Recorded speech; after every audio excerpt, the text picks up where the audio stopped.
ఉందా ఈరోజు నీ వ్యతిరేకమైన కార్యాల్లో అట్టి పరిపూర్ణమైన విశ్వాసం, అట్టి విరిగి నలిగిన హృదయంతో కన్నీరు కార్చే అనుభవం నీకుందా?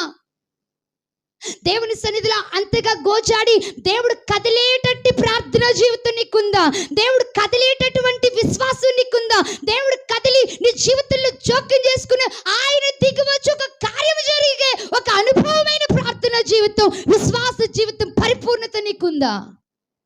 అది ఉంటే గనుక, దేవుడు కదిలితే గనుక, ఆయనే వస్తే గనుక ఇంకా కార్యాలు ఎవరు ఆగమన్నా ఆగో, ఇక శత్రువులు సహితము పరిగెడతారు.